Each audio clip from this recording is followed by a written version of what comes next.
Sir John A. Macdonald, first Prime Minister of Canada, once sought the consulting services of a witch, the Witch of Plum Hollow, near the Ottawa Valley.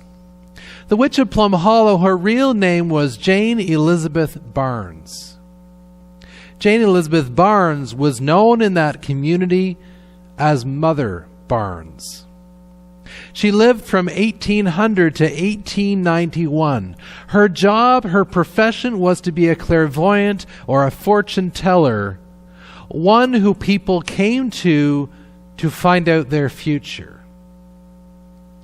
One day, Sir John A. Macdonald, before he became Canada's first Prime Minister, came to see Mother Barnes to get some insight and some wisdom from her. Before he became Prime Minister, when he went to her, she foretold the future of his life and the future of our country. She said to Sir John A. that he would one day become Prime Minister of Canada. Now, why I tell this story right now is because Mother Barnes, or the Witch of Plum Hollow, was my great-great-great-great-grandmother. Now, my great-great-great-grandmother had a great-great-great-grandson. Grandson by the name of Morley Barnes. Now, Morley Barnes is a resident of Georgetown. He lives just down the street in Georgetown South. Morley Barnes is my second cousin twice removed. I know, close relative. But Morley Barnes is the closest relation I have to someone who served in the war. My parents were not old enough to serve in the war. They would have been only 5 or 6 years old when the war broke out. My grandparents were too young to serve in the First World War. Again, they would have been about 9 or 10 at the time. Morley Barnes is the closest one that I know, blood-related, that would have served in the war. And Morley is one who some may know in the community, and he has spoken on a number of occasions about his experience as a veteran. Unfortunately, he was unable to be with us today as I asked him to speak this morning. For he's about 90 years old and hard of hearing and unable to stand for too long. But Morley Barnes tells a story of being a veteran, serving his country, his God, and his Queen. Morley tells a story like many others who are veterans in our community who went off to war to serve and make sacrifices for their country.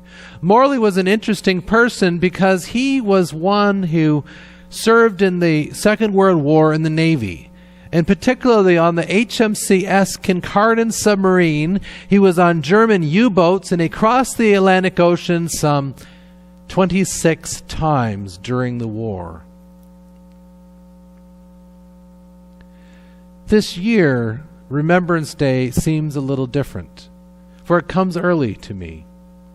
One of the reasons why it feels different for me is because I know firsthand one who is currently serving overseas in the Canadian military. Joshua Correa and Leanne Webb were married here in this place, in this sanctuary, on September the 6th. Leanne grew up in the congregation. Joshua is one who also was in Georgetown, but now they both are living in Cold Lake, Alberta. Cold Lake is where one of the major military bases is for the Canadian Armed Forces. And just 3 weeks ago, Joshua was deployed along with his platoon over to go to Kuwait to go to war for Canada in Iraq against ISIS. Sacrificing his life as a Canadian citizen, as a newlywed, leaving his bride behind, my heart pours out for him in that situation. Remembrance Day becomes very real when we know someone firsthand who went off to war to serve our country. In our scripture today from Matthew 16, verse 24 to 28, Jesus tells his disciples, "If any of you want to become my followers, let them deny themselves and take up their cross and follow me.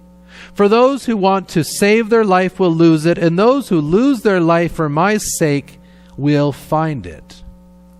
We look to the scriptures to give us kernels of wisdom of how to live the Christian life. Imagine if someone were to say to you, "Pick up your cross and follow me." What would that really mean for you? What significance and consequence of sacrifice would that mean for you, to pick up your cross and to follow me for the sake of Christ? As I was reflecting and looking at the news this past week, there was a story that popped into my mind from Fort Lauderdale, Florida. A gentleman, 90 years of age, by the name of Arnold Abbott. Arnold Abbott is one who was arrested for serving sandwiches to poor people in a park in Fort Lauderdale. Imagine that, being arrested for serving sandwiches to poor people. Isn't that what Christ calls us to do? Isn't that what we are to do as Christians, to help people in need? Now, Arnold Abbott wasn't the only one arrested. He was also arrested with two other people, two other Christian church ministers doing exactly the same thing. And when they did that, they were sacrificing. They were taking the cross and following the words of Christ, instituted by him to go and to serve the poor, to feed the hungry, to clothe the naked, to set free the oppressed. The great commission of Christ to go and do likewise. Now, Arnold Abbott was not the only one. Two others went with him. All three were arrested, but not once, but twice, because once wasn't enough. He said, "I want to do it again, and I'm going to do it again and again." And he got arrested not once, but a second time for feeding the hungry.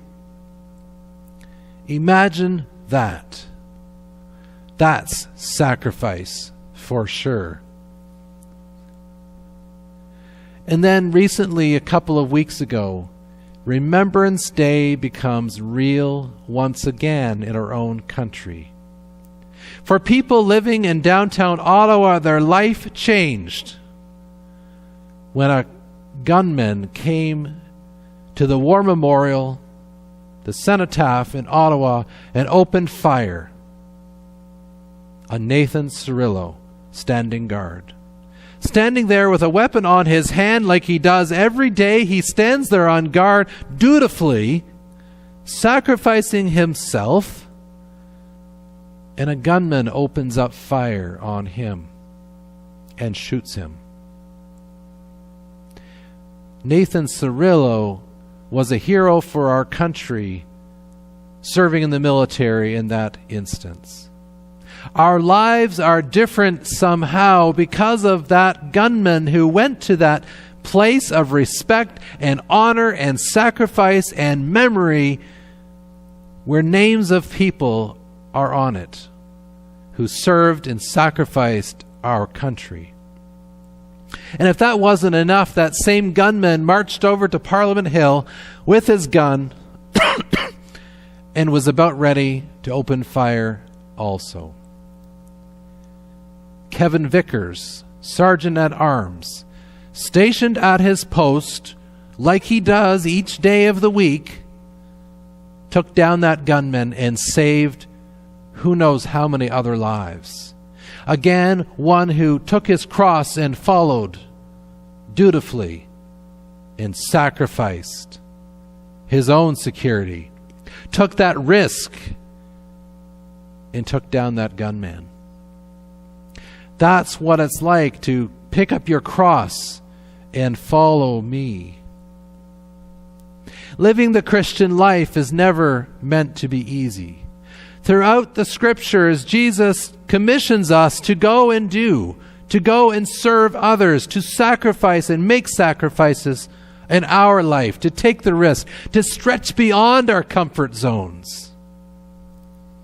Jesus himself was sacrificed on a cross and died on Good Friday for all of us in our freedom.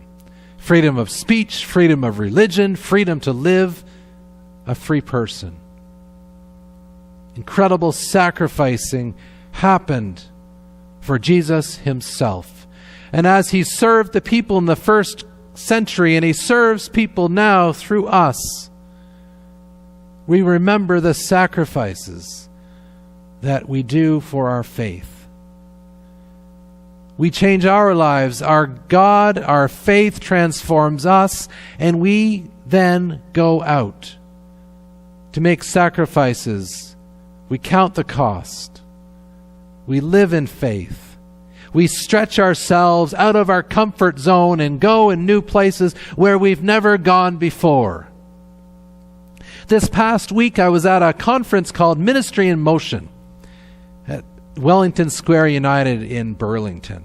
And one of the speakers that we had at the ending service on Wednesday afternoon was a speaker by the name of Reverend Dr. Anthony Bailey. Now, Anthony Bailey is the senior minister at Parkdale United Church in downtown Ottawa. His church, his life, his family were affected by the shooting that took place at the War Memorial. Very real, very tangible spot. But Anthony Bailey was speaking about another subject close to his heart. About a month ago, he took a group of about 20 from his congregation in Ottawa, and they went over to South Africa. And they toured a number of historical sites. And one of the sites that they went to was the church where Nelson Mandela once preached and spoke out of against apartheid. He spoke out about racism and about inequality and injustice that took place for the people in South Africa. And for Anthony Bailey, it's very close to home because he is one of very few in the United Church who is a black pastor. And for mostly white congregations. We do things because Christ calls us to do it. We're called to do sacrificial acts. And when we think about the military and the Remembrance Day of the men and women who served our country out of sacrifice for the sake of injustice and freedom for all. And it isn't just those who went overseas in active service in the battlefields, but also those who made sacrifices here at home. For those in the munition factories, for those who stayed home, supporting the men and women going overseas. For those families who sacrificed their own livelihood, where one of them went to fight. The rest stayed home without them. I think of someone like Joshua and Leanne in that situation. Faith in Jesus Christ gives us a better future. There are always sacrifices to be made. But are we willing to make the absolute sacrifice of our life for the sake of what is important? And that's what the men and women of the military over the last number of wars, and whether it's First or Second World War or Korea or going over to Iraq or Afghanistan as peacemakers, those go in harm's way to make sacrifices of their livelihood and their families for the sake of others. That's what Christ is talking to the disciples about picking up your cross and following me. Counting the cost of discipleship. Vitally important as we witness the understanding of faith, our Christian faith, that Christ calls us to do things that we never thought possible. do things that we risk our lives and we sacrifice our own self-being or self-interest. Let us all go out of this place today in this Remembrance Day Sunday, giving thanks to God for the blessings in life, giving thanks to God for those who served our country for our freedom. We don't take it for granted. We do remember them each year on the 11th of November. We give thanks collectively as a faith community for those veterans like Charlie Martin here, for those people serving currently like Joshua Correa, or for Nathan Cirillo who lost his life. We give thanks for those who put themselves in harm's way for the sake of others, who picked up their cross and followed Christ into harm's way. We remember the pictures, the images, the videos of countless crosses in a field in France, many of which had a poppy affixed to them. Those crosses represent the lives lost, those who went to war for the sake of their faith, because they felt their God calling them to serve dutifully for all of us. Let us give God thanks this day for the veterans, for those who served, for those families who support them. We give you thanks. Amen.